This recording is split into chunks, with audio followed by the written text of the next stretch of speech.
र किराई सोध्नुहुन्छ यो कसरी गर्ने नि मैले हजुरहरूलाई केही दिन अगाडि सेवक एप्लिकेसनको अकाउन्ट कसरी बनाउने सम्बन्धी छोटो अनि मिठो भिडियो बनाएर हजुरहरूलाई जानकारी गराएको थिएँ र उहाँले चाहिँ त्यही भिडियोको कमेन्ट बक्समा युज कसरी गर्ने भनेर क्वेसन सोधिराख्नु भएको रहेछ।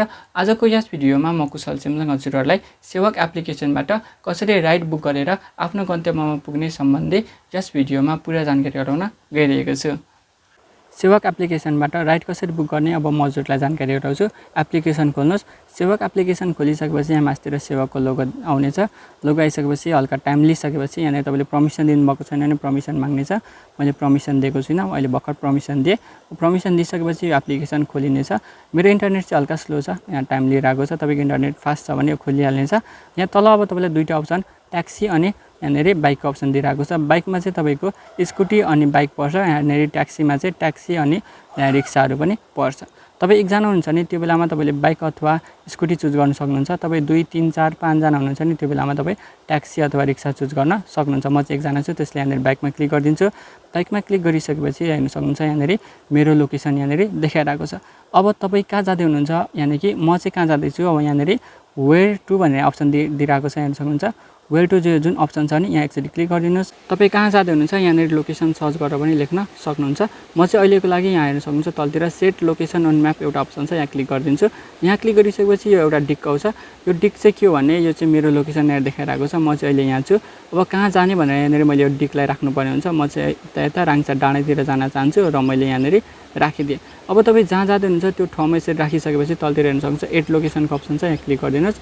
यहाँ क्लिक गरिसकेपछि तपाईँको मान्छे यहाँनिर हेर्न सक्नुहुन्छ बाइक र यहाँनिर स्कुटरको अप्सन आइरहेको छ।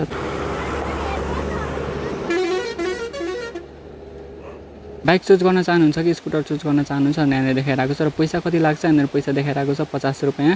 र यो 50 रुपियाँ चाहिँ हामीले क्यास दिनुपर्ने हुन्छ जब हामी हाम्रो गन्तव्य, जस्तो कि म यहाँ राङचा डाँडामा पुग्छु। पुगिसकेपछि मैले जुन यो राइडर छ यो राइडरलाई मैले 50 रुपियाँ क्यास दिनुपर्ने हुन्छ। अब तपाईँले यहाँनिर आफ्नो जुन यो बाइक अथवा स्कुटर छ त्यो चुज गरिसकेपछि तलतिर तपाईँ हेर्न सक्नुहुन्छ यहाँनिर तलतिर तपाईँलाई रिक्वेस्ट नाउको अप्सन दिनेछ। र रिक्वेस्ट नाउमा क्लिक गरिसकेपछि तपाईँलाई यहाँनिर हेर्न सक्नुहुन्छ यसरी एउटा लोकेसन देखाइदिनेछ। र तपाईँको नजिकै जो कोही राइडर छ उसले एक्सेप्ट गरिसकेपछि तपाईँकोमा चाहिँ यस्तो खालको इन्टरफेस देखाइदिनेछ। र त्यो व्यक्तिको नाम के हो, उसको गाडीको नम्बर प्लेट कति हो त यहाँ तपाईँ हेर्न सक्नुहुन्छ। जस्तै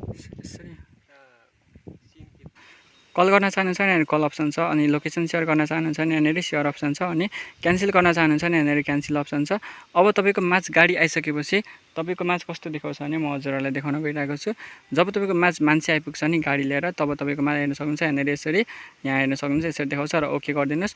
ओके गरिसकेपछि अब तपाईँको ट्रिप सुरु हुन्छ। तपाईँ कहाँ जाँदै हुनुहुन्छ त्यो ठाउँमा पुगिसकेपछि अब तपाईँको म्याच कस्तो देखाउँछ भने म हजुरलाई देखाउन चाहन्छु। मेरो ट्रिप सुरु भइसकेको छ, म यहाँनिर लोकेसनमा आइसकेको छु। र हेर्न सक्नुहुन्छ यहाँ चाहिँ मेरो ट्रिप पनि कम्प्लिट भइसकेको छ। अब म यहाँ ओकेमा गरिदिन्छु। ओके गरिसकेपछि यहाँनिर हल्का टाइम लिन्छ लोडिङ। अब यहाँ ओके गरिदिउँ। ओके गरिसकेपछि तपाईँ हेर्न सक्नुहुन्छ यहाँनिर चाहिँ मेरो कति लागेको छ, यहाँनिर पैसा देखाइरहेको छ। मेरो 50 रुपियाँ टोटल यहाँनिर तिर्नुपर्ने रहेछ। अब तपाईँ यहाँ हेर्न सक्नुहुन्छ यहाँ चाहिँ हामीले यहाँनिर रेटिङ दिनुपर्ने हुन्छ। तपाईँलाई के कस्तो सर्भिस मन लाग्यो यहाँनिर यो स्टार तपाईँ यसरी दिन सक्नुहुन्छ। र केही लेख्न चाहनुहुन्छ भने यहाँनिर टाइप गरेर लेखेर सब्मिट गर्न सक्नुहुन्छ। म चाहिँ अहिलेको लागि यहाँनिर फुल स्टार दिएर यहाँनिर सब्मिटमा क्लिक गरिदिन्छु। अब तपाईँले यहाँनिर ओकेमा गर्नुपर्ने हुन्छ। ओके गरिसकेपछि अब तपाईँको यहाँनिर काम सकिनेछ।